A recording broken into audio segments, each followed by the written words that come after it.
Welcome, everyone. It is 7 p.m. on Wednesday, November 15th. We will call to order the regular meeting of the Meridian Library Board of Trustees. We'll begin with item 1 on our agenda, public comment. Do we have anyone signed in? We have no one signed in, so we will move on to item number 2, consent agenda. In our packets, we have the regular meeting minutes from October 18th. Consent agenda items are routine and considered without discussion. I would entertain a motion to approve. I move that we approve the consent agenda. Thank you, Laura. Second. Thank you, Destiny. All those in favor? Aye. Aye. Opposed? Motion carries. That brings us to item number 3, the financial reports for the month of September 2023. These items were in our packet. We had a lovely 36-page report. And this is an action item for us tonight to approve the September financial reports and the disbursements. Additional comments from staff? None? Questions or comments from the trustees?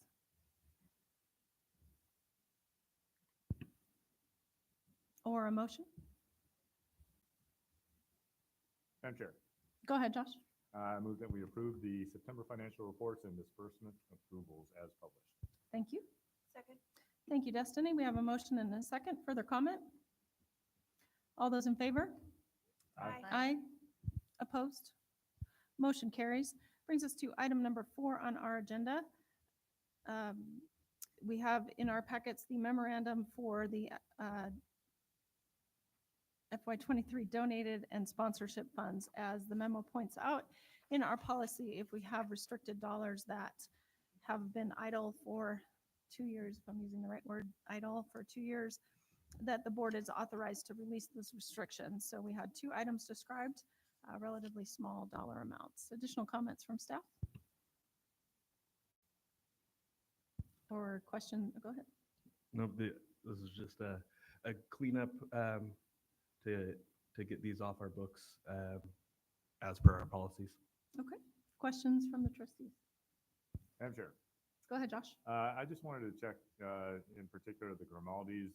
Has someone from staff contacted a representative from Grimaldis and said, hey, look, we got this on books. We know you gave it for this trivia night that we don't do anymore. You mind if we reallocate it to something else? And get it, just a thumbs up from them on some level. We have not. Those funds were received some years ago, and then during the period of coronavirus, with staff turnover, we've had a hard time pinging the internal person that would be the proper contact for that, but I'm happy to reach out to them if that's the direction of the board.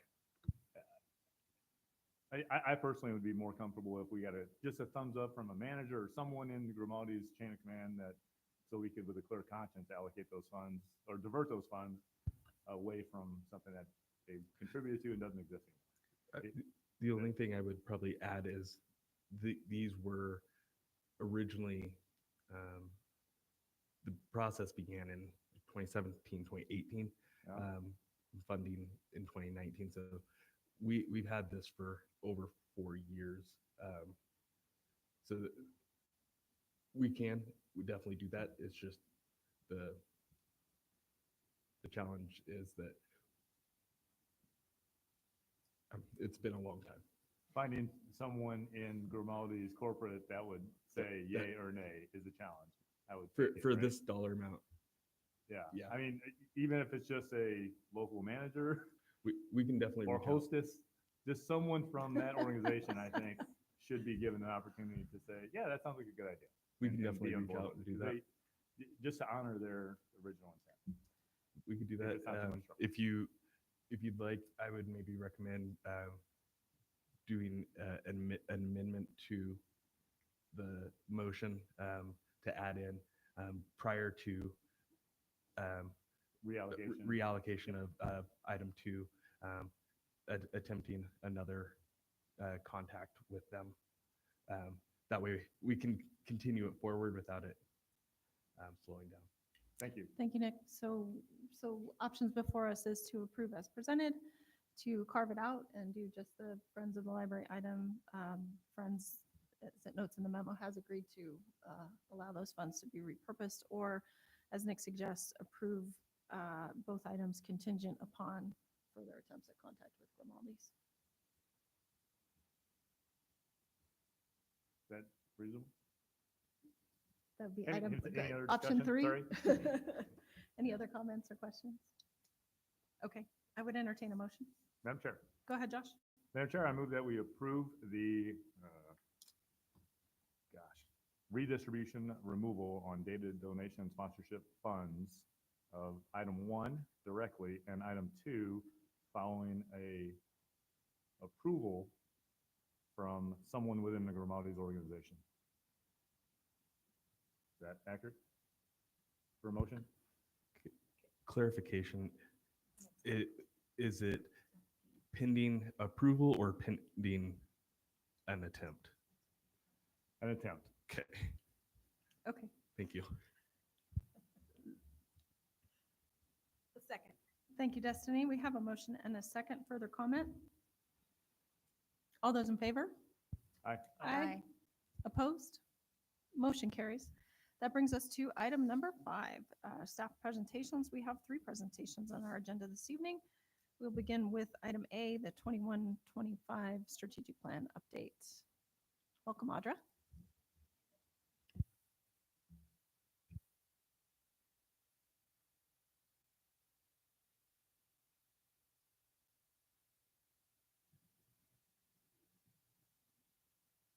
All right. Thank you all for inviting me to speak.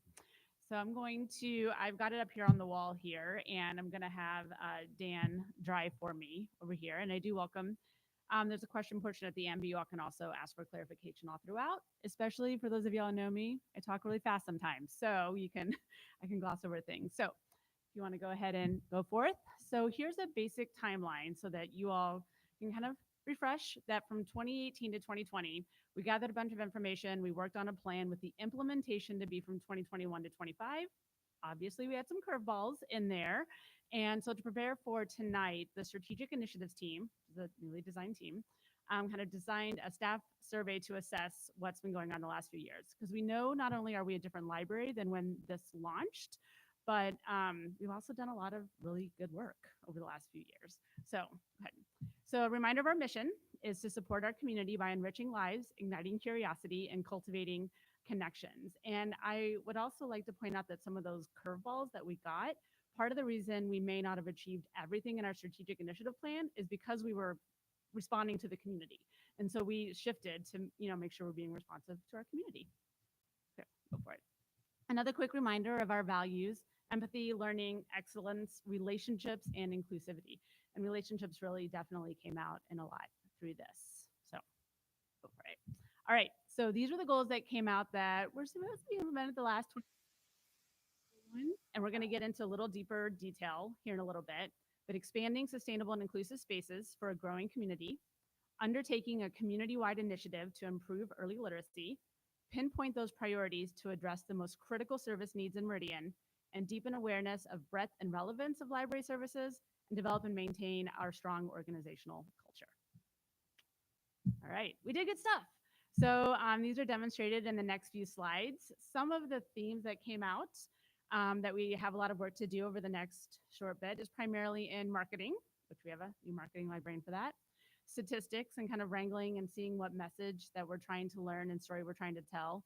And partnerships, kind of looking at who are we partnering with and allying with, especially in such a fast-growing community. And it also became really evident as I talked to the staff that they're very aware that due to COVID and other outside noise, that it's really recognized why some things got sidetracked. So no one is sad. They're just like, oh yeah, got this. All right, so goal 1. So things we accomplished. We opened Unbound in Orchard Park. We've also worked with a lot of partners to co-locate with agencies at our branches, and we've regularly hosted a lot of partner organizations and businesses at Unbound, as well as there's like Department of Labor here. We've now shifted some of that stuff out to Orchard Park as well because they have rooms, essentially. And that's something we've heard a lot from the community is space. We need space to host things. So those are some things we accomplished. Things we're still working on.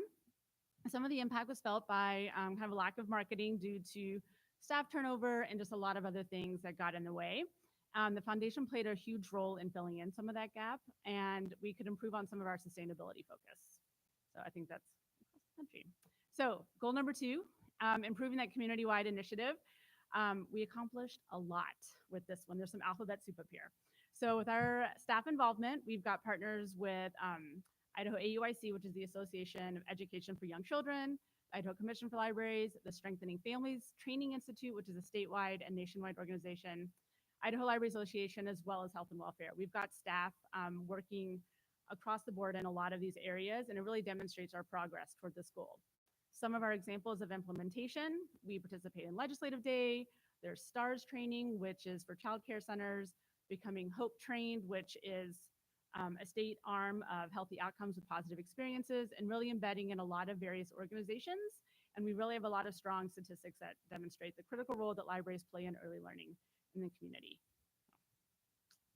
Some of the things we're still working on is creating a formal plan to advance the early learning on a district-wide level. That's where, when it comes to the strategic plan, we had those 5 overarching things that staff really feel like they accomplished, but there were a lot of little nuts and bolts all throughout it that they're like, oh, we didn't actually do these things, like create a formal plan. But it's because we were responding to the community and responding to a lot of other things. So we were still doing the big picture of a lot of things. These are just some of the stories that have come out. We have a lot of stories, and we'll get to that a little bit later too. One is just like while cleaning up at Orchard Park, this is something we hear overwhelmingly from families, that our program space is a place where parents really get a chance to meet other parents, which has been really helpful. And then ELSA, which was a result of the library closure, it stands for Early Learning and School Age Team, and it's not a committee any longer. But even though the formal plan for increasing early literacy was never really documented, it was something that was discussed a lot to help guide how ELSA formed and how ELSA responded to COVID and closures, and still getting a lot of those programs out there. All right, pinpointing those most critical service needs in Meridian. Things we've accomplished in goal 3 is working with a lot of key partners. A lot of these could all be their own presentations, so these are just very high gloss. But yeah, working with Department of Labor, Department of Corrections, Women and Children's Alliance, getting tax help out there, working with the school district, and Idaho AUIC is out there. And some of the things we're still working on. This is one of those ever evolving goals. As the community changes, we will keep improving on leveraging that community data to help make our informed decisions. And I really think that with the new committee structure that we're working with, as well as the strategic initiatives team that can see that big bird's eye view, that we can really see how they're shifting with that. All right, goal 4. Deepen awareness and breadth of the relevance of library services. We gathered a lot of stories. So that's one of those things that was embedded in this one. And one thing that helped, which seems like a very small thing, but was huge, is at the bottom of our statistics form, when staff just punch in their program statistics and outreach statistics, we have a stories form. So they're able to capture a moment that just happened during that time and get the story in there. And we've got a lot of them documented. But then still working on what do we do with all of that? So we're still developing a kind of annual plan for when and how we share those stories, evaluating the process. And I really think the marketing librarian and communications team will be integral in kind of working on those next steps as well. Goal 5, developing and maintaining our strong culture. So what we accomplished, we made changes as new branches came online. I've been in a lot of libraries, and growing branches is always a huge feat. Collecting and reviewing those position descriptions and responsibilities, looking at training and professional development activities, and looking at some of those increased patron service focused trainings. So working on assessing volunteer positions, some of the impact from the redesign as people create new relationships, new jobs. And then the next steps were really set up this year with a strong professional development budget to really support staff with a lot of this. So what's next? A lot of this was an eye-opener for me, but like, this is the roadmap for the strategic initiatives team. And so what we'll be doing to the next couple of years is like working with committees, admin, various managers and supervisors to see what's really, what still makes sense and what's doable over the next few years. And then also finding those goals and aligning them with the committees or the teams for implementation, addressing community partnerships and looking at who we're working with, thinking about our statistics and what story are we trying to tell, and then preparing and exploring the development for the next strategic plan in the next stage of things. Questions for me? Thank you, Audra. Yeah. Questions from the trustees?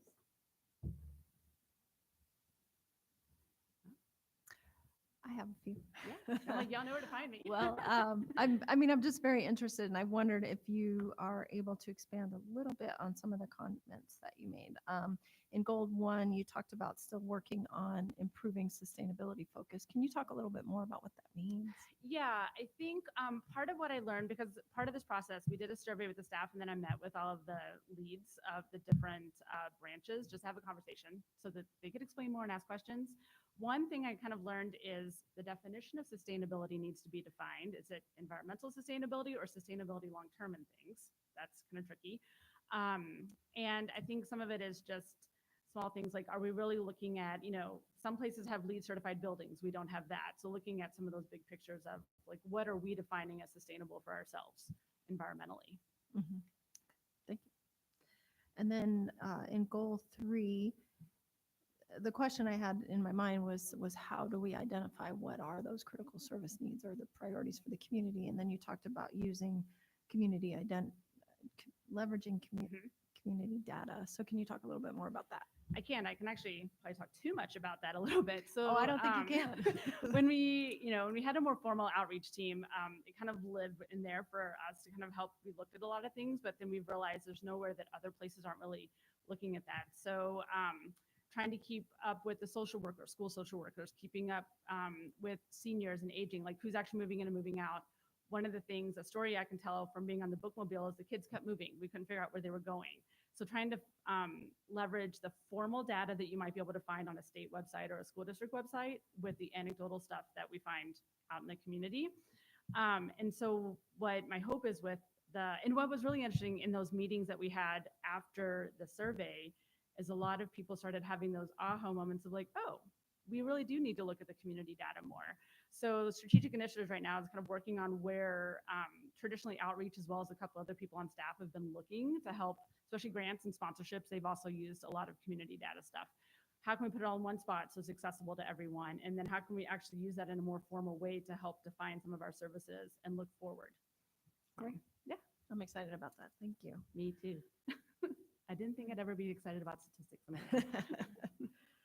Every statistic is a story, right? Mm-hmm. All right. Additional questions or comments? All right. Thank you, Audra. Thank you all. All right. That brings us to item 5B, the Idaho Library Association 2023 conference recap. Justin, welcome. Hello, Director Grove, members of the board. Thanks for showing interest in our professional development. So the Idaho Library Association Conference, annual 2023, took place in Twin Falls, first week of October, and a small group of us went. And I'm just going to go over some things. There are 3 kind of takeaways that that we agreed were things that interest us, I would say. And the first one is AI in libraries. And I know everyone is thinking about this right now, but there was one presentation by the Salmon Public Library who are using ChatGPT for things like grant writing, program planning, policy writing, collection development. And some of us were wondering how we could use AI to benefit MLD. A couple of ideas there: community data. I couldn't tell you exactly how, but I know it could do it.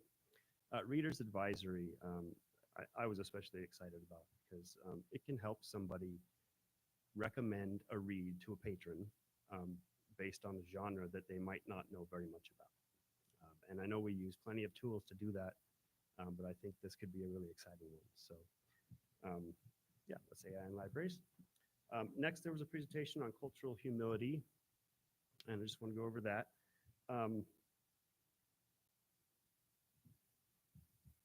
All right, so I'm going to start with a definition of cultural humility.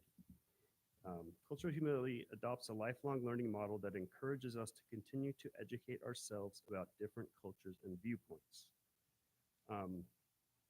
So we're listening to the community for their viewpoints. We want to get their viewpoints from them.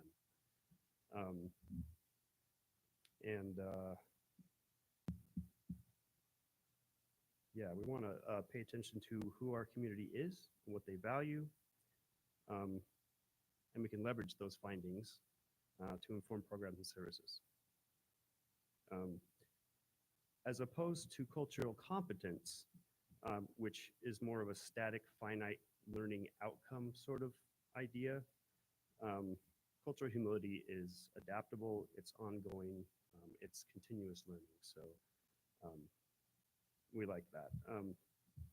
And then, we want staff identity and skills to take cultural humility into account so that we are meeting the needs of our diverse community in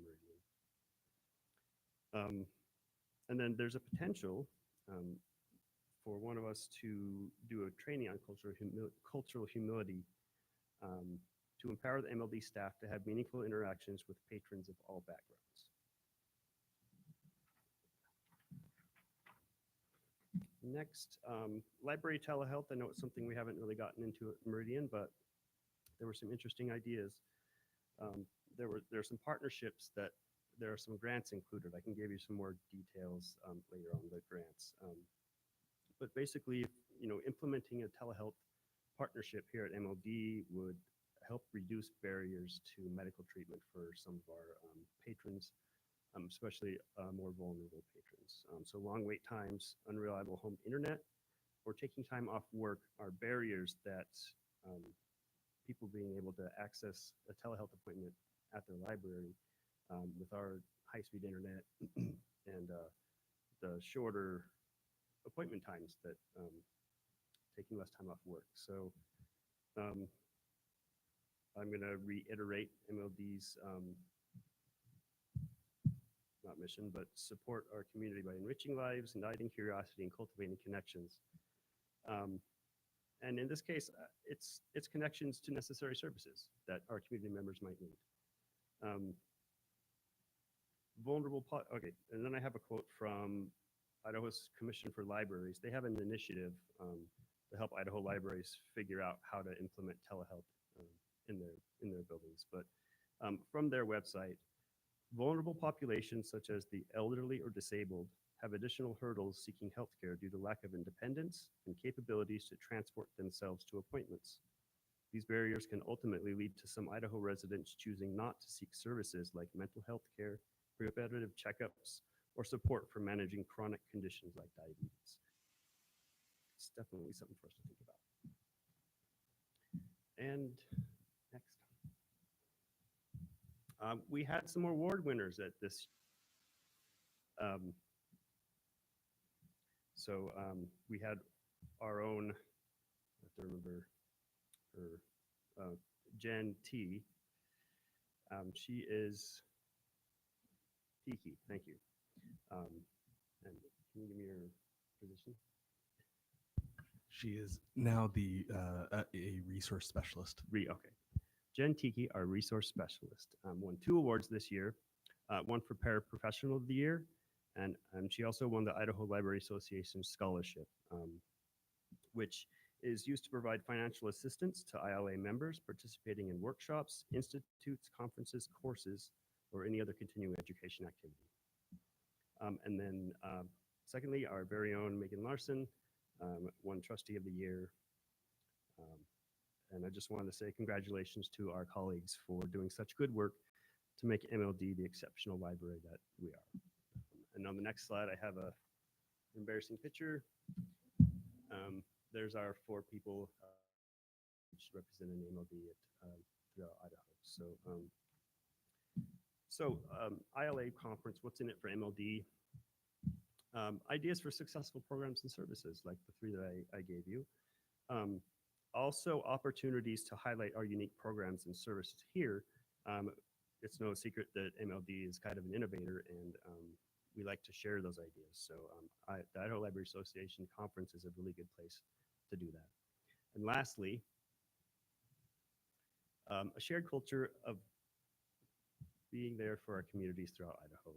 And I know it's really intangible, but every time I go to that conference, it brings the whole library community of Idaho together, and it makes us all it really hits home why we do what we do. So I think it's an important conference, and thank you. Thank you. Questions from the trustees? Go ahead, Josh. Madam Chair? Yeah, I totally get what you're saying about the importance of conferences to reinvigorate you and inspire you, because it's the same thing in the real estate side. If I go to a real estate conference, I will come away with new ideas and I'm reinvigorated for the industry that I'm in. And one of the things you talked about there, the telehealth, is pretty intriguing to me. Like here locally, is there a vision for like a little dedicated space or anything like that for with HIPAA? I know HIPAA and health stuff, there's all these rules, but with a private little cell for something like that to happen? So the study room at Orchard Park was designed with telehealth in mind, and some of our other spaces are capable, if not exclusively set up for that purpose. But we do have equipment and space available to do that at Unbound, Cherry Lane to an extent, and Orchard Park. And when we finish out Pinnacle, the study rooms there will be similar in shape and ability as that of Orchard Park. Yeah, that's fantastic to hear, and I think could use a little publicity. I wouldn't think honestly that the North Branch would have as much of a draw as maybe the downtown or Cherry facility. And it kind of makes me, think of corporate sponsorship and maybe St. Albans or St. Luke's would like to partner in and sponsor the telehealth booth or space or something like that. We wanted to make that a mainstay. And I just had to think about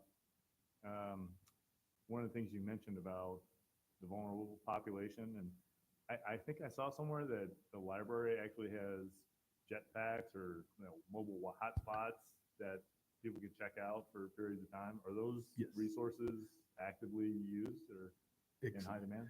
Very high demand. The hotspots are something that libraries have been circulating for a number of years. I know our library has circulated them for most of the last decade in one form or another, depending on carriers and things of that nature. But they are a very valued resource. Is that something we want to maybe carve out a little more money in the budget for to supplement our inventory of those items, or? I'll defer to Jason on that one. Yeah, so we, trustee, we have attempted to put money into it. One of the things that we've discovered that it's really the same 11 people, 12 people that constantly check out the hotspots, and once they return it, they get their name on the list again and again. So our hotspot program has actually shrunk a little bit. We're down to about 15 units right now. Again, it's really those 11 people that control take up most of the resource, and then the folks like you who would want to take it on a trip or something like that, you just couldn't plan for it, so it's really hard. And we've talked about expanding it and things like that. It's just at this point doesn't make sense. In fact, we've changed the date to 28 days. It used to be a 14-day turnaround or checkout time. Now it's 28 days, and it's the same. It's really just the same group of people that check them out. Yeah. Well, if you're coming from under, economically disadvantaged home or something, that really can be a lifeline. So, no, it's good to hear. Again, just like the notary thing and all these other services that I'm constantly impressed with. So, great job. Thank you. Well, I would just echo Justin's comments on the value of the conference. I think, particularly one kind of statewide, but Idaho folks and building those community connections and just having that open system where you're having new ideas coming in, your ideas going out is really important, I think, to the health of our library, that we're not insulated, just unconnected with the rest of our community. And I think that's a lot of value and an important thing for a library to invest in its staff in that way. And I think tying the two pieces together, the strategic planning and the telehealth, for example, fits beautifully under critical service needs in our community as a goal, and new strategies for trying to address those needs. So, thank you. Awesome. Trustees, I'll say we had 6 people who attended the conference sessions, and then we had one person who was only there for the pre-conference the day before the actual conference kicked off to present. Thank you, Audra. And so it was a great opportunity for those 6. We do try and rotate people through that as much as possible year to year. When it's out of town, we can't send as many people, obviously, but when we can, we use the Idaho Commission for Libraries First Time Grant Attendee Award to offset costs to our system, to our library. And then when it's in town, it's a little easier for us to send additional staff, even some non-full-time staff to. And the Idaho Library Association Conference typically rotates through our area, Boise, Meridian, Nampa, Caldwell, used to be every other year. I think it's every 3rd year at this point. So next year, I think it's in East Idaho, and then I'm assuming it'll be back in this area the following year. But it's a great conference. I've been privileged to go a number of times. It's something that I have been encouraging my fellow library directors to start attending more because from talking with staff from across the state, having the director presence, especially of the, is very valuable and something that can be to have that perspective, to have that buy-in, to have that overall just engagement with our level. So I'm going to continue to try to go each year so that I can maintain some of that, not only for our staff, but almost more importantly, for our public library industry throughout the state, and to have that leadership in a non-leadership role with the Idaho Library Association, just a leadership role within the field itself. The sessions were really good, but as always, I found much more value in my time outside of the sessions, in connecting with friends and colleagues from all areas of Idaho, and understanding what they're going through, ideas that they're working on to improve services, to increase community outreach, to solve problems, to understand, what they're doing to fix their facilities or to structure policies and things of that nature. The AI piece was very enlightening. I'm sure I annoyed everyone there because I asked a lot of questions.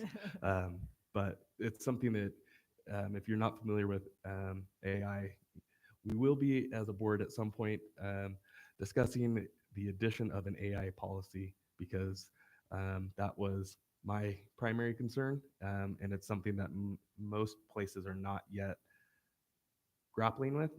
It's more about the use and capabilities, but I want to try and get ourselves out in front of that to safeguard the district and employees in terms of how to effectively and safely use AI in the library system. Thank you. Yes, sir. Go ahead, Josh. Nick, is there an opportunity for you to attend next year as an invited guest, like a panelist or something like that, where ILA is picking up the tab potentially? I don't know if they'll pick up the tab, but but if possible, I could easily submit a proposal to present. I haven't presented in a few years, so I'm sure there's a number of things that I could find a topic to present on. Yeah, win-win.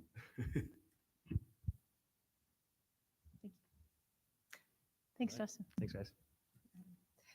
That brings us to item 5C on our list of staff presentations. We have the Orchard Park Capital Project.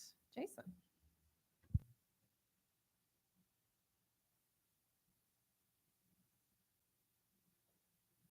Thank you, Madam Chair, trustees. Orchard Park is, with the little asterisk mark at the end, Orchard Park is done. Construction has been completed. We have a couple of small nagging outstanding issues that we have to address. One of them is the comfort room door. The vendor still has not been able to get the staffing out. They seem to be the only vendor that's having massive problems with their staffing. With other projects, in fact, with the other projects I'll mention briefly, we've engaged other vendors. We've just stopped dealing with them. And the same thing goes here. I've given the maintenance coordinator instructions not to do business with them anymore because we found them unreliable. So with that being said, though, that is the door. And then there's another issue with the learning lab. The button isn't working. The new vendor has identified the controller that's bad. So they've ordered another one. So that's on its way. The other part of the project, so that's done. Largely almost all done. Like I said, the second part of the project is still being worked on. Now, the Orchard Park project was a public-private partnership, right? We've got this beautiful building, and it really couldn't have been done without a community member, a developer coming in and saying, what can we do for the community? And they helped build the core and shell of this beautiful library. And somewhere along the way, somebody forgot about 88 operators for the bathroom doors. Now, Orchard Park is marketed as a library where there's the wonderful sensory room. A lot of open space, very big. Those bathroom doors, though, are just really difficult to open, especially if you're in a wheelchair, if you have some mobility issues. So we're engaging with a brand new vendor, the same vendor that is working on the doors for our new Pinnacle branch. I've called them up and I've called another vendor. We're soliciting a couple of bids to see how much it would cost. And then the other ask I put out there with the owner, High Desert Development, is, are you willing to split the cost with us? So hopefully they'll absorb half that cost. If not, we'll work with Foundation to see if there's any kind of funding, things like that. So Orchard Park is a really neat project. Like I said, public-private partnership. We are leasing the building, and then with the option of buying it with a price. So I'll turn it over to Emma. She's got some budgetary numbers, but like I said, I'm really happy with the progress, and Orchard Park is complete, ready to go. Real quick on this slide, just want to point out the picture that is up there. That is the cover of Library Journal. The Orchard Park was the featured project in Library Journal for their library design for 2023.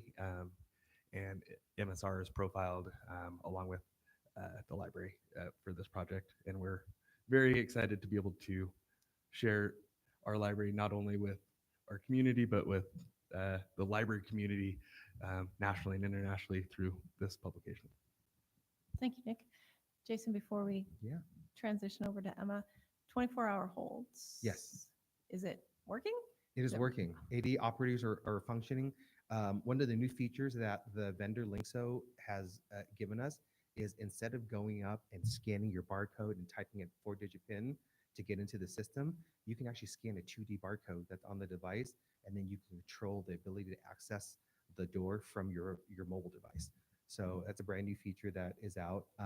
I've asked the team to continue beta testing it through November, and then December we're gonna roll it out and let people know that it will be a function of the library. But 80 operator doors are all fixed. We've got all cabling, wiring, everything's ready to go. We even fixed the pesky how long it stays open feature.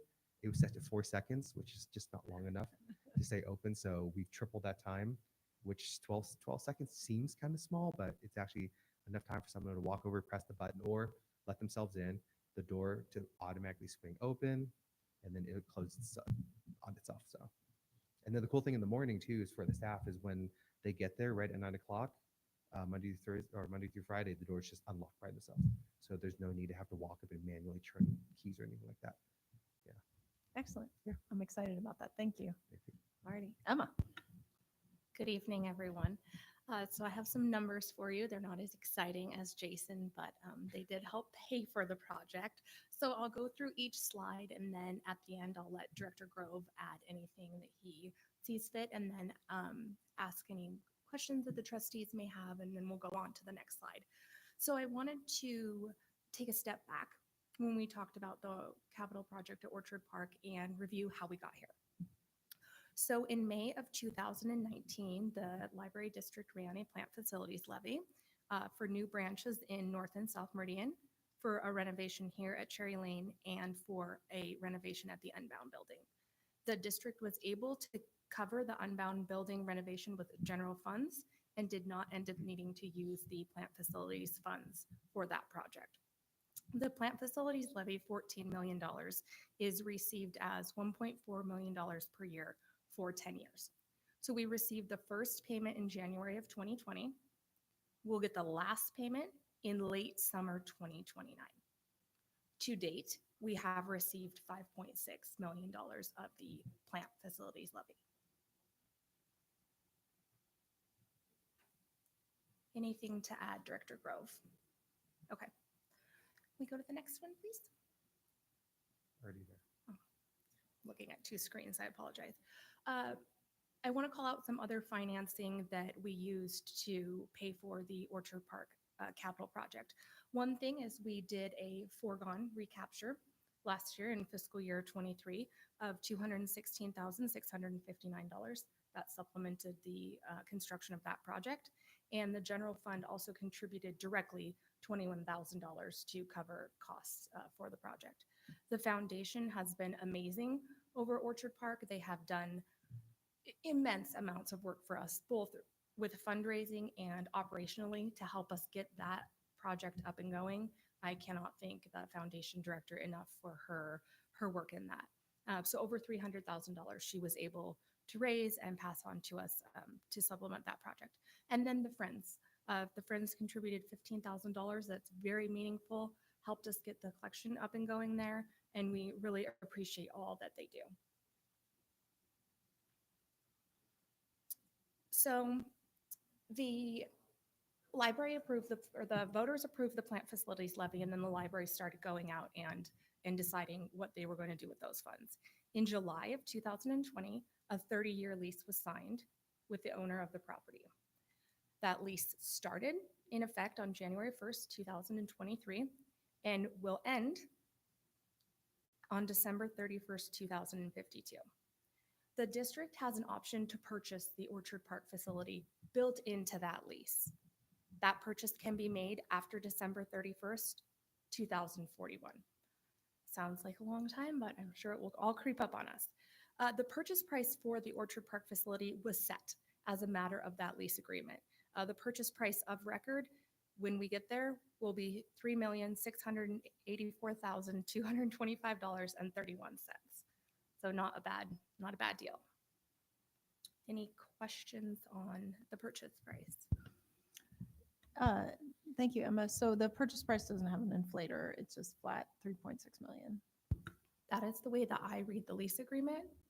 It is based on the owner's cost to do their part of the facility build. Excellent. Thank you. Fantastic price.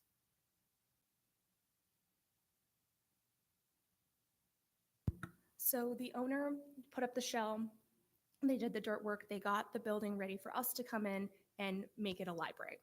And so what I want to do now is go through all of the costs with you guys that it took to make Orchard Park Library. We had $2.3 million in construction costs with CM Company. The board approved a contract with CM early in the project timeline and approved a memorandum a few months ago to allow additional expenditures on that contract. There was a small $38,000 relatively bill here for access integration. They did a lot of door work and security build-ins for us. Furnitures, fixtures, and equipment cost us right at $1 million. So that is all of the furniture, the shelves, all of the little things that it took to make that a library. We paid $279,000 in professional fees to the architect, $217,000 in collections up to the opening date of May 1st, 2023. From that date until now, we've put another $94,000 into collections at Orchard Park. And everything else, permits, supplies, everything that didn't fit into one of those header categories up above, cost us $44,000 for a total tenant improvement and move-in price of $3.9 million out of our pocket. If you take out the opening collection of $217,000, we also put 3.6 into the project. So it's a little ironic that the purchase price is exactly what we put it. That's all I got, unless anyone has anything to add or any questions. Thank you. Questions, comments from the trustees? Madam Chair. Go ahead, Jeff. Jason, question for you. Is there any, and I know this is not our land, but is there any talk from the developer about finishing some of the work around the library for the aesthetics that don't look so good yet? It looks weird. I will be the first to tell you that one. When we first moved in, we were told that all the leases were signed and they were getting ready to go. I don't know what the holdup is on that one.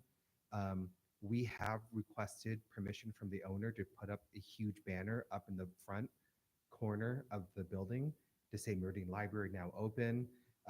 They approved that. We got all the designs ready to go. And then when we took it to the printer, a local person in Meridian, signs, etc., Carter said, "Hey, Jason, did you check with the city on this one yet?" I said, "Why would I do that?" And of course, there was a permit issue, and we reached out to the city, and the city said, "Hey, your total square footage you're allowed for a temporary sign is about 60 feet. How big is your sign?" I said, "It's 140 square feet." So I don't want to say, but somebody at the city did say that I need to reach out to them. Maybe there is a carve out for a temporary solution.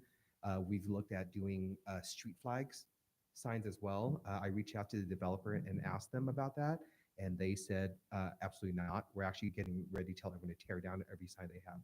So I think our option right now is to either get a permanent sign on that north building that says Meridian Library, or get a 3-month banner, get a permission from the city to do a 3-month banner.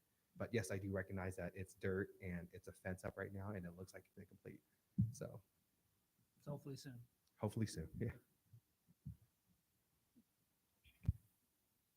Go ahead. Nick. I would like to add that we did talk to Colliers about the development shortly after opening, and I met with them and their landscape architecture team to discuss options for adding a library sign into the development of the buildings and the outdoor plaza area in front of us. And so while nothing has been determined, it is something that they're at least entertaining to help us with that northern entryway to Orchard Park coming off of Chinden.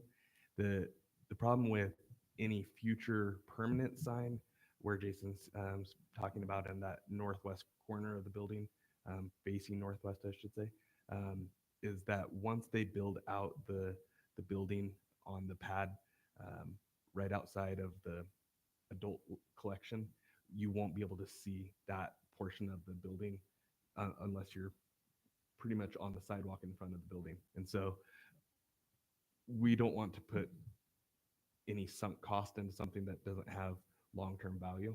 So we're trying to weigh that with visibility now. I don't know what their timeline is. Their plans are beautiful. They are extravagant in some ways, but I would venture to say, without having absolutely any knowledge whatsoever, but that spring would be a time where I would anticipate more work beginning on something out there, just based on where we're at this time of year. So, but that again is a complete guess. Thank you, Nick. Madam Chair, Go ahead, Laura. I'm wondering if we have investigated any possibility to work with ACHD or ITD. I think ITD is probably the 2026, the Chinden, I don't know, to have street signs that indicate that there's a library. Like I've seen them in other communities. It's basically a round head with a body reading a book, and it says library with an arrow. Mhm. Is that a possibility? We can certainly explore that. It's not something I've thought about, but I know that when I first started 6.5 years ago, there was, I mean, we were proud, right? At the Eagle exit, there was a sign for pointing to Silverstone saying, "Hey, library this direction." So absolutely, I can take a look at that. Yeah, the blue, they're blue, and it's the International Sign for Library, and I've seen them in other places. Nick, and this may be what you're referring to. There was some discussion about us being on the monument sign at the street at some point. So there has been talk of that. I have not revisited the monument sign. The signage that I was alluding to would be new, and it would be internal to the development. It would be something that you would see.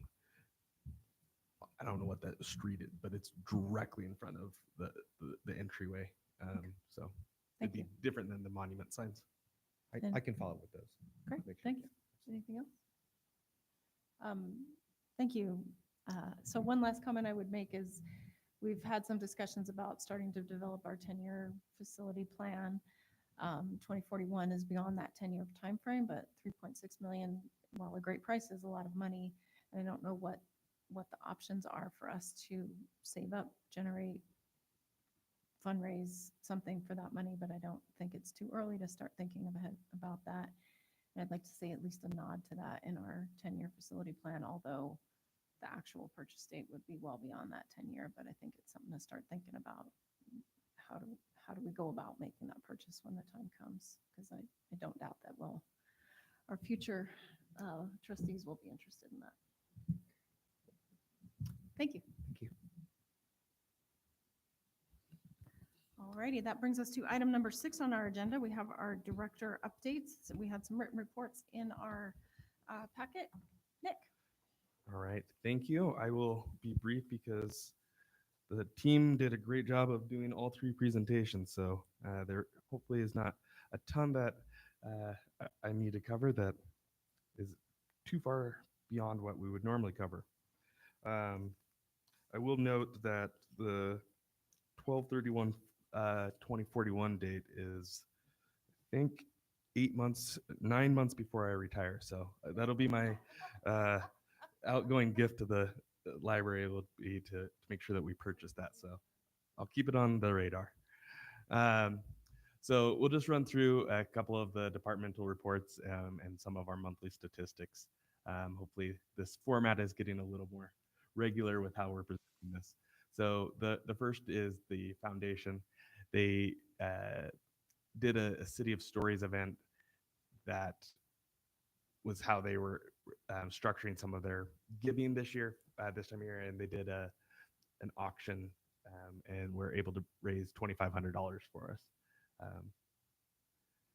I think I ended up buying a whole lot of things that I forgot that I'd bid on. So it's a great project, and always look forward to the unique ways that the foundation is working to raise money for capital projects for us. Updates. So I'll come to this in a little bit, but a lot of training updates across the district, and you'll see that on all 3 of these.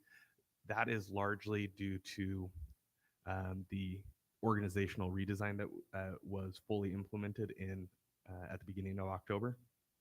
And so getting staff into their new positions and training them into the service points and in some cases brand new departments, new locations, and getting everybody up to speed.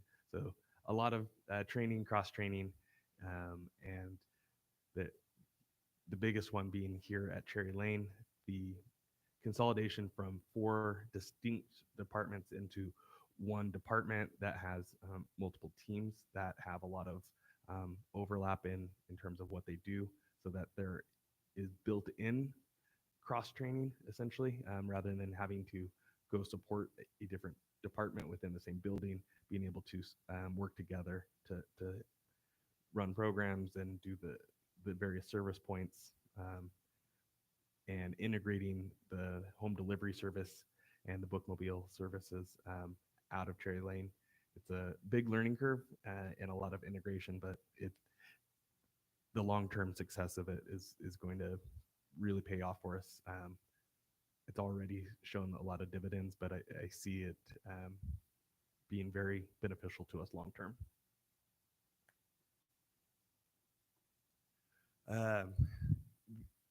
All of us, except for Miss Laura, sorry, we're at the groundbreaking for Pinnacle branch on October 19th. It is looking amazing out there on the northwest corner of Locust Grove and Lake Hazel, and Brighton has assured us that they will maintain the timeline to build that out and be able to hand it over to us to move in by the middle of September of this upcoming year. So it's an extremely accelerated timeline, in my opinion, but I don't know construction like they do, so I trust them to be able to pull this off, and we're so happy to be working with them and all the construction partners to be able to do this. So it was a great day to get out there.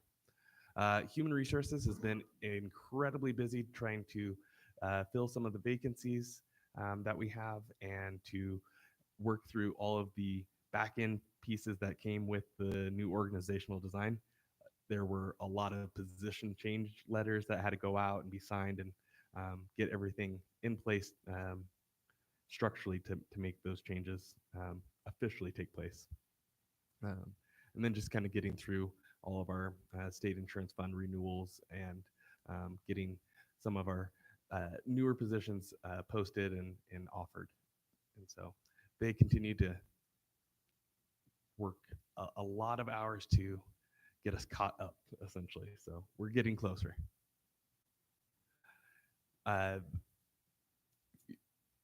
This doesn't have a lot of context. We're going to kind of do a deeper dive into some of this over the next few months, but lots of work to add and keep our collection current. The libraries, if you come in during an after school time, you'll see how busy the computer labs are at any of the locations, and the numbers continue to stay strong. So now when we're looking at our checkouts, again, the numbers are always going to look a little bit more impressive than they might normally, because we did add a new branch, but it nonetheless is still amazing to see those numbers continue to increase month after month, and especially the accounts created. That's the one that I kind of keep my eye on the most, is how we're doing with account creation. We have some room for improvement there overall, but we're only going to get there as long as we keep chipping away at it like we are. So it's great to see those numbers continue to go up, especially at the rate that they are. Door count, all those, of course, are going to go up. The printing is way up for 3D printing. Those machines are running almost 24/7 right now, and so it's really interesting to see what they're doing. Reference questions have gone down. Some of that is because of how we have to count them a little bit different, and so those numbers are not as consistent year to year because of how what we can count as a reference question. So those numbers will continue to look down in comparison on a year-to-year basis, but a lot of that is largely outside of our control in terms of what we're allowed to count as a reference question. And then our outreach interactions have gone up, and we're really, as Audra kind of mentioned in her presentation, leaning into that philosophy of outreach being a part of all of our branch operations, and not the sole responsibility of one group, and trying to take what the outreach team did over the last decade and infuse that into each of our branches and have more outreach. So my hope is to really see that outreach interaction number kind of balloon up over the next year, and get us to some real new heights that we haven't quite seen yet. So it's going to take a little bit of time, but we're going to see some really big numbers there. Programs, they are in high demand, and I was talking to one of the Storytime people, and they were talking about how they had over 60 people in one of their story times. And then I came and talked to Whitney after one of the Meridian after school hangout sessions that they have here at Cherry Lane. And I think that day they had nearly 70 people, 70 teams that had come in for that program that day. So our programs are finding an audience and being well attended.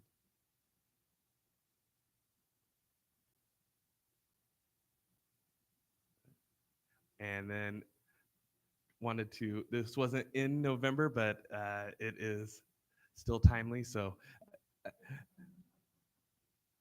I noticed you hadn't looked up yet. So just want to say congratulations to Megan for her third award of the year. This one to me is actually probably the most special of the 3 awards because it is not a library award. This is an award by and for the business community of Meridian through the Meridian Chamber of Commerce to reward excellence in our community, and not only as a library, but as a thriving organization in our library, and the great work that you've done leading us, and it's great to see the business community understand the value that you have provided, and it was amazing to be able to see that. So again, congratulations. And that is everything that I had in my director updates. Thank you, Nick. Questions from the trustees? Go ahead, Josh. Thanks. Just one question. I saw that, or a question, is the assistant director for branches position filled? It is not. We are currently reviewing applications. I believe phone screens will be done this week, maybe. Okay. And then interviews will be in probably a couple of weeks because next week's Thanksgiving. So I don't know what that exactly looks like, but yes. And when that position is filled, your plate will be The same. cleared a little bit. It will be an immense help to you, correct? It'll change a little bit, but it'll take a while. Okay. I'm not going to rush them into having an expectation of them really unburdening my plate and also some of these people's plates for a while.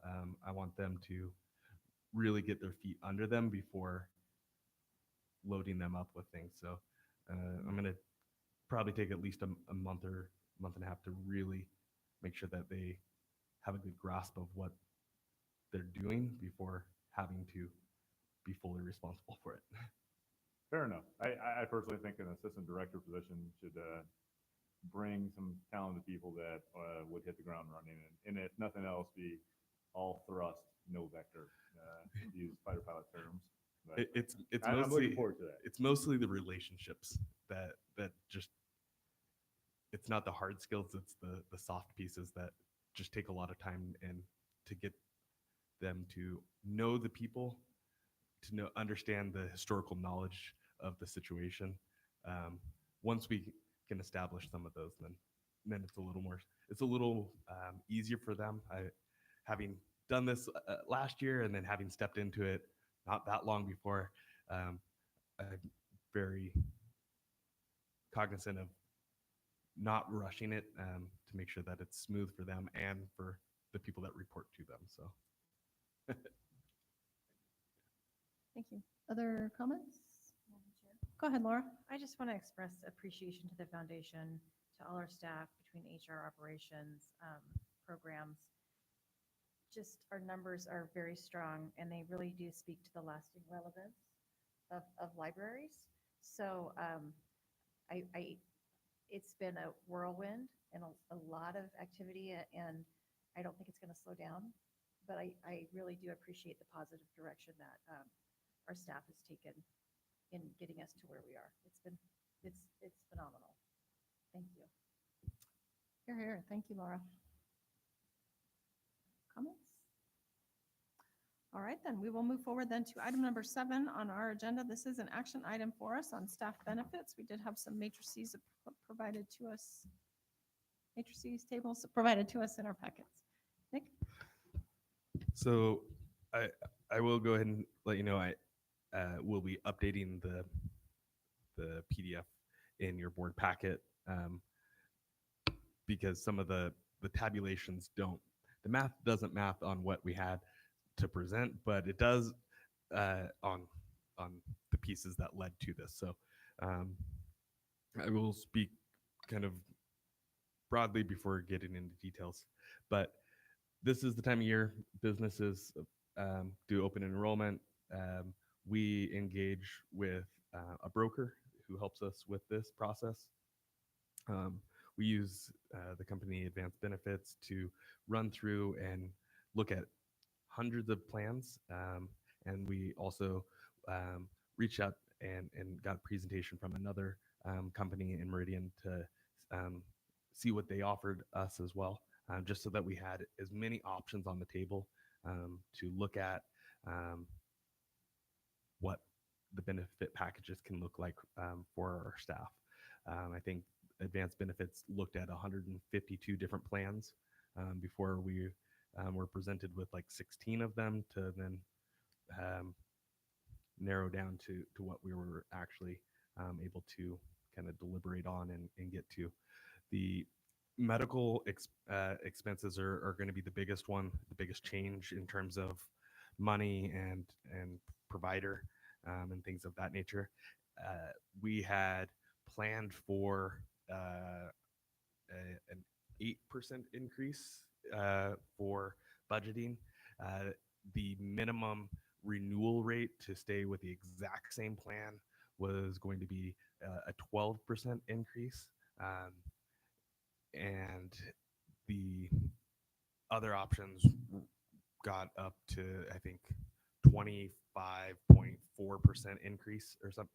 No, 24.5% increase was one of the higher rate increase plans. And so we looked at all of those, looked at what the benefits were, what the cost points were for deductibles, what the cost points were for max out of pocket, prescription, copay, what the coverages are, all of that. And so what we have in front of you tonight is a change from the provider that we had to a new provider being, let me get this right, Blue Cross. Blue Cross Blue Shield. Thank you. We had been with Select Health for the last several years, but due to the size of our staff increasing, we now qualify for new plans this year. And so it was an opportunity for us to look at a new set of plans at a new price point. And by also looking at the Blue Cross Blue Shield plan, it gives us the ability to offer an upgrade option to staff that has a lower deductible or lower max out of pocket that is structured. I'm going to have to lean on Emma a little bit, but it allows for less max out of pocket. Yeah. Is that right? A richer plan that staff can electively purchase up to, no additional cost to MLD, but now that our staff is growing, we did want to give them that option to purchase the plan that works best for them. The optional buy-up plan is the richest plan that was presented to us. So the math isn't quite right on what you have, and I can explain where it's wrong if you have some questions on it. But the key piece of what I asked staff to look at when putting this together was how can we, for this year at least, even with the rising costs, how can we keep the employee only contribution rate at $0 for the base plan? And I got a lot. I was not the best friend with everyone one who was looking at the numbers of it, but from the heartstrings of it, that was what I wanted us to at least strive for, and we were able to do that with what we're presenting, to keep the employee only rate at $0 and really eat some of the costs in other ways. And so that's what we have. Everything's, when we actually did this, is based on math and not just throwing numbers out there. So it's repeatable for us. And as you know, the rates go up over years, we have mechanisms with which we can easily assign value, and we can look at how we can better offset some of those costs. So the other ones aren't changing very much. The only one being the dental. It's going up 5%. Everything else is staying flat, which does help. And there is an increased cost to this. And the increased cost is actually something that we went back and forth on, of what does that number look like and how do we account for it? And by not hiring two of the positions that we have planned for but not posted, and not posting those until the beginning of January, which is really not that far away, and then also having the AD of branches not filled from the second week of October until at least sometime in December at this point. The cost savings from that and a few other positions that have been vacant at various points of the fiscal year starting till now, those savings will actually cover the expanded cost for this year, so we don't have to pass that cost on to staff for this fiscal year. But it's a conversation that, as a board and as staff, we will need to have more discussion on, if that is something that we need to address next year. But I didn't want to advocate for springing that on staff to go from $0 to paying anything, even $10 a month, without first being able to have a longer, more thoughtful conversation, because this is something that has to happen immediately for us to be able to get open benefit or open enrollment period opened up for staff in accordance with all the ACA rules. So there's a lot that goes into this. Happy to answer questions and also lean on Emma if I get stuck on any of it, but I think I should be able to answer most of it. Thank you, Nick. Questions? Go ahead, Josh. Thank you, Madam Chair. Nick, I just got to say, I think it's fantastic, your commitment to keep the employee-only zero-cost option on the table, and B, bring in the board the solution to the problem that created. That's fantastic work by you guys to come up with some creative employee finagling, I'll call it, to make this happen in the short term. I know that was probably no easy task. So just so I'm reading this correctly, is the zero-cost employee-only option, the 0 and 6,000 at the top, is that deductible and catastrophic cap, or monthly cost and catastrophic cap? Yeah, we are happy to share the plan outlines with you. This plan has a $0 out of pocket and $0 deductible, excuse me, Okay. and a $6,000 max out of pocket.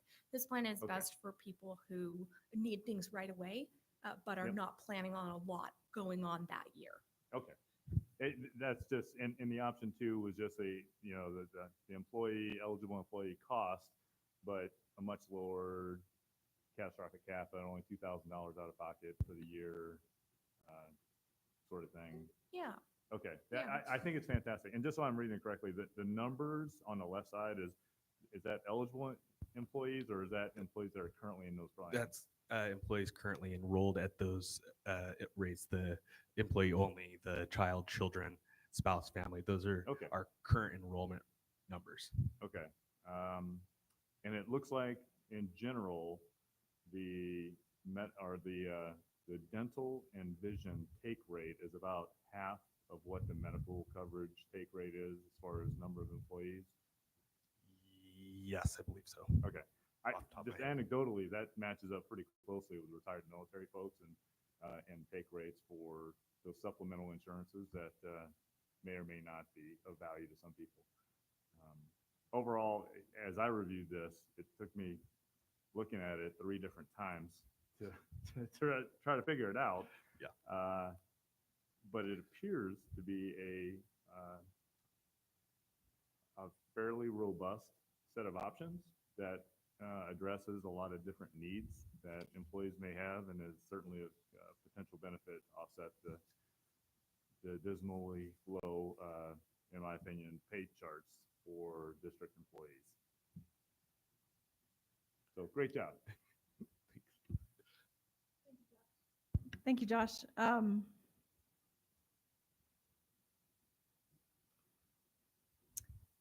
Just went out of my brain, sorry. Looking at the note down at the bottom, so we're in the neighborhood of 100-ish employees district-wide, but covered employees here is 56, 57, if my math is correct. So lots of part-timers under the 20 hours that are not eligible. Correct. 30 There's Oh, 30, thank you, under 30 hours. for that are health not under- yeah, benefits. correct. Mhm. Yeah. So we have 3 levels of staff. We have 19-hour, 29-hour, and then full-time or full-time equivalent.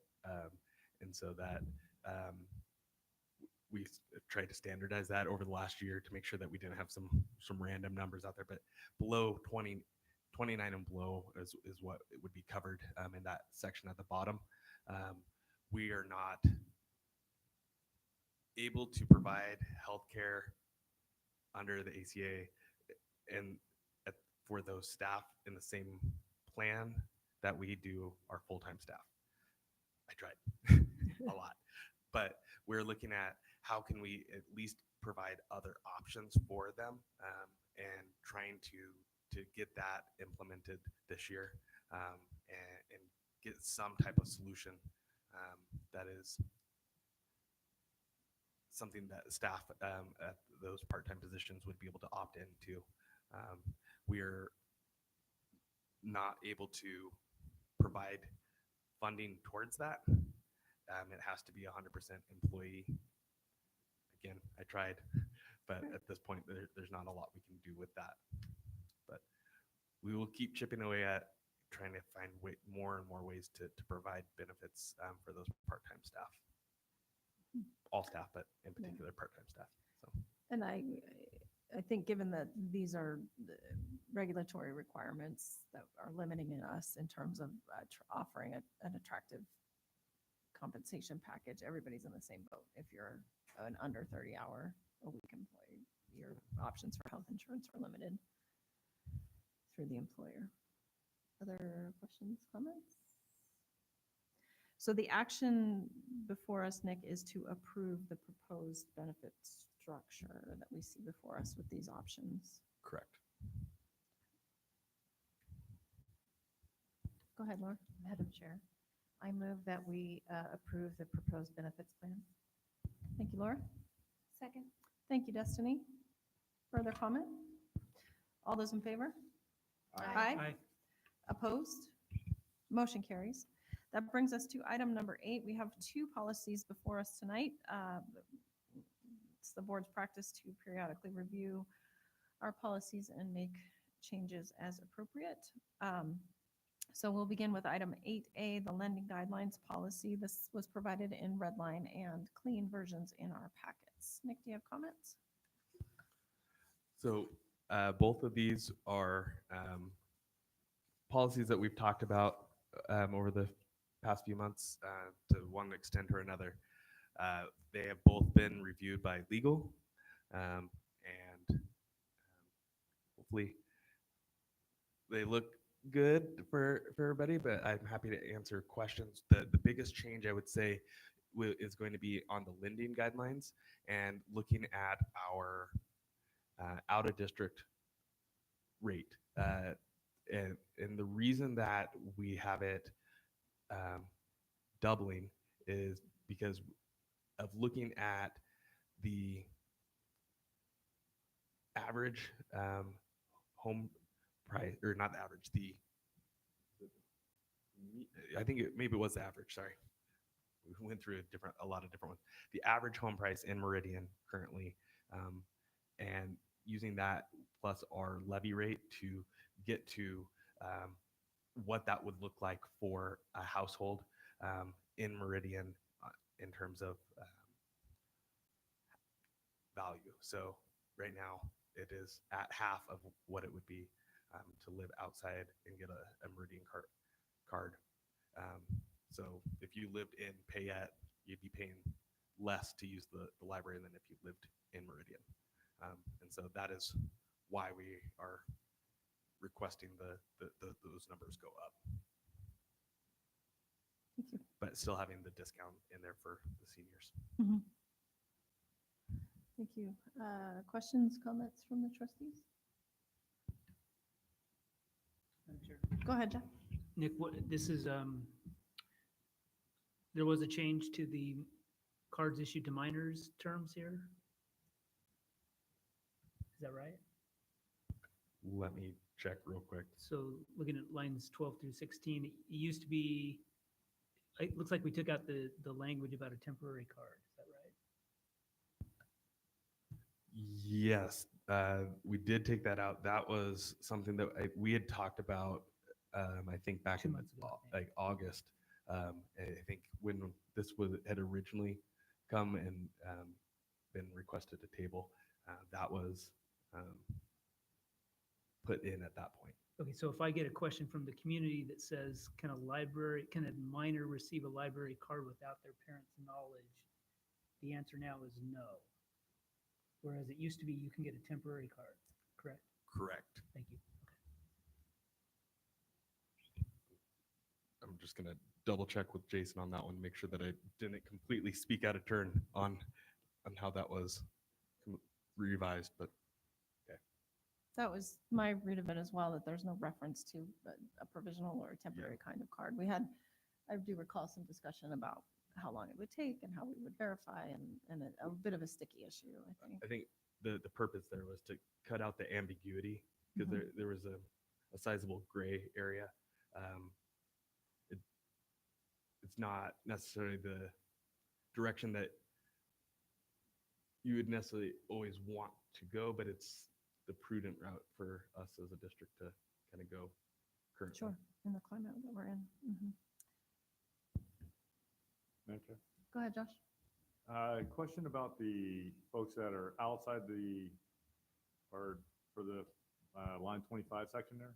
If someone comes to the Meridian Library District and wants a printout or a hard copy card of their home library, which is not MLD, but for example, the Boise Eagle, Garden City, whatever, is that logistically creating a charge or a cost to the district that, could you put in there something like, hey, if you come to this library and you get a card for your home district as a convenience to you, we're going to charge you a nominal fee, $5 to cover the cost of laminated material or whatever the costs are, or is it really a no cost kind of thing? No, so it's a great question.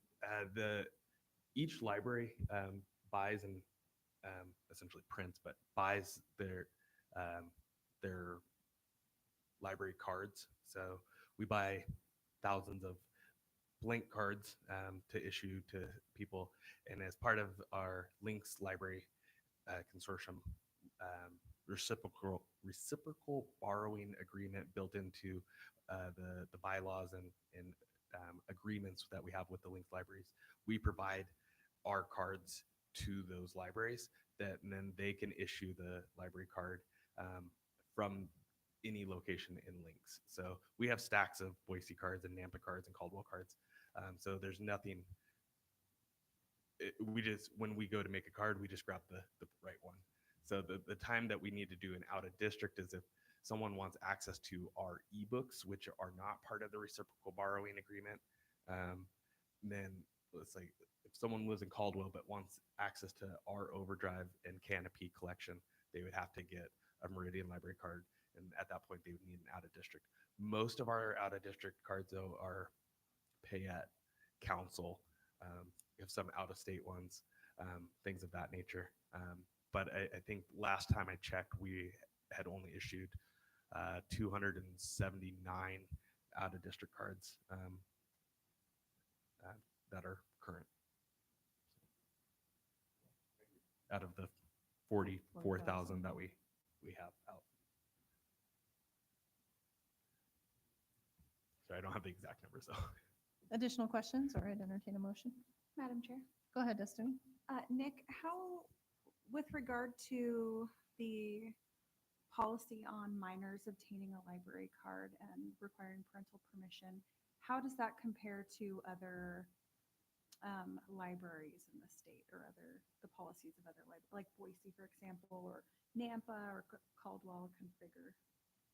I haven't reviewed their current policies. I'm not entirely certain.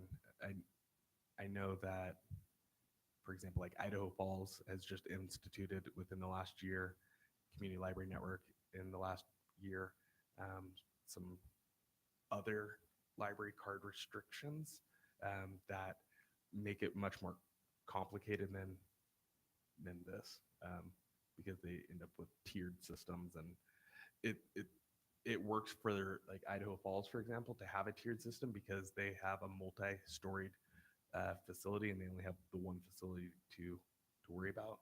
On a single floor facility where you're not able to say your card only works on the third floor, for example, if that's where your children's section is, the tiered system is extremely complicated and has some other challenges that I would be concerned with. So this is a safer route in a lot of regards for us as an entity, and trying to do to mitigate all of the circumstances of a tiered system. So that is what some libraries are going towards, but there are several libraries that still have, you can get a card at 13, or get at least a temporary card at 13. That's been more or less a cutoff point for a lot of libraries in my 20 years of doing it. But each library kind of fluctuates over time. I don't have an exact, but I could look it up for you. Yeah, I mean, it'd be interesting to look at. Just glancing quickly, Nampa says we do not issue accounts to minors unless the parent or legal guardian is present and has an account. Boise Library has two tracks: an adult application or a parent or guardian applying on behalf of a minor. So if they do have a provision for temporary cards, it's not readily apparent on their policy. And Nampa's clearly states they don't issue to minors. So, I mean, just 35 seconds of research, but I don't think for Idaho we're far out of typical practice.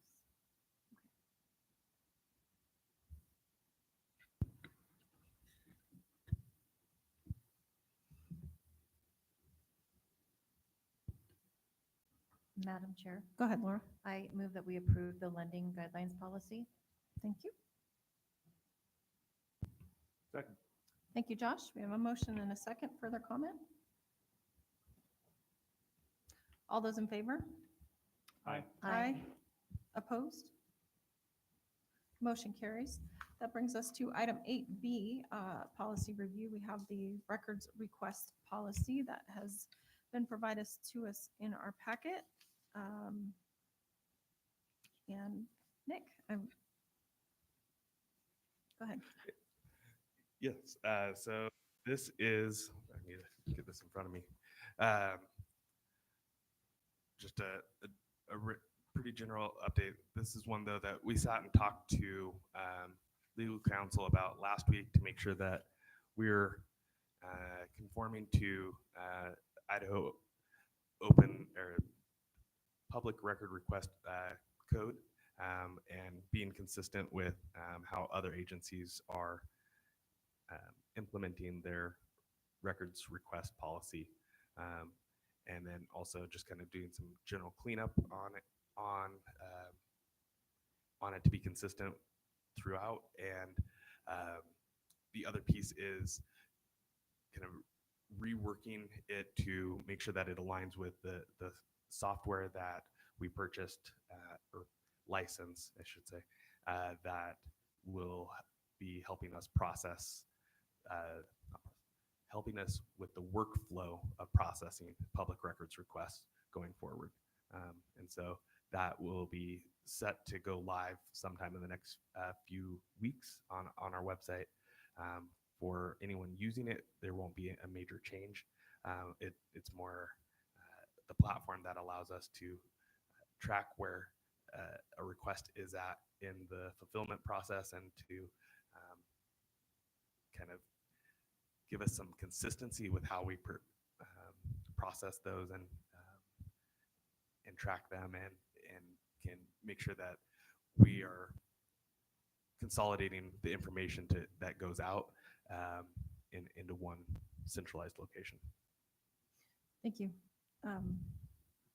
That was the question I had. We talked about a procedure for requesting a public record and filling out a form that's on the website, and I just wondered about the connection with the software that we've talked about. So that form would connect into that software once Correct. it's live. So yeah, it'll just be the link that's on our website, and then it'll just be an online form that feeds into our system. So Thank you. Madam Chair, Go ahead, Laura. Nick, I noticed that there was a deletion of, this is around lines between 26 to 30, maybe up to 32. There's a lot of little lines. That says deleted, the person making the request must acknowledge that the requested records or information will not be used for mailing or telephone list prohibited by Idaho code. Is it because it's prohibited already that you're not including that, or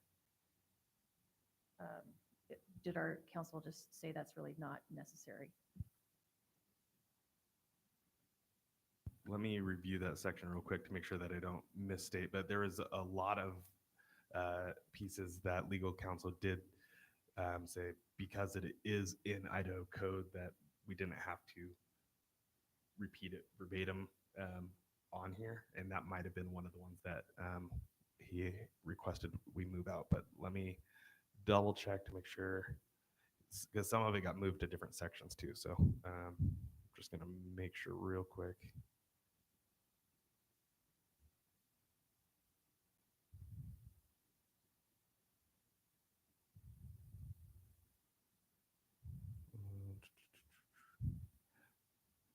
I don't think it went back in at another point. Yeah, I think this was one of the ones that was because we point back to 74-102 several times throughout the document, that it was alluded to it there. But I'm sure we could have that conversation with council. Thank you, Nick.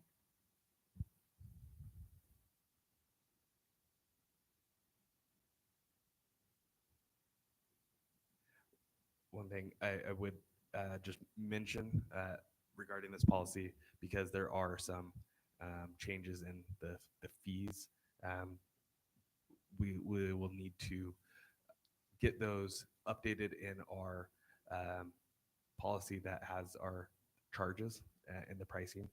So we will go ahead and have those, but they will, and this will supersede that for those, because, and we can put that as draft and things like that, but it'll come before you all in the December meeting as part of the consent agenda, and it'll have the price changes in that document. But it'll that the only reason you'll see changes that won't be part of the agenda, but as part of the consent, is because it's just a cleanup piece at that point.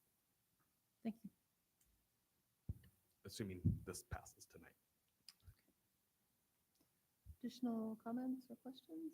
Or I'd entertain a motion. Madam Chair, Go ahead, Laura. I move that we approve the public records policy. Thank you. Second. Thank you, Josh. Further comment? All those in favor? Aye. Aye. Opposed? Motion carries. That brings us to item number 9, the last item on our agenda this evening, which is consideration of future agenda items. I believe in December, we'll be talking, hopefully in December, we'll be talking about a timeline for our facility plan and strategic plan update that we've had some discussion on already. I continue to be hopeful that we can secure a presentation or a visit from ICRIP at a future meeting as well.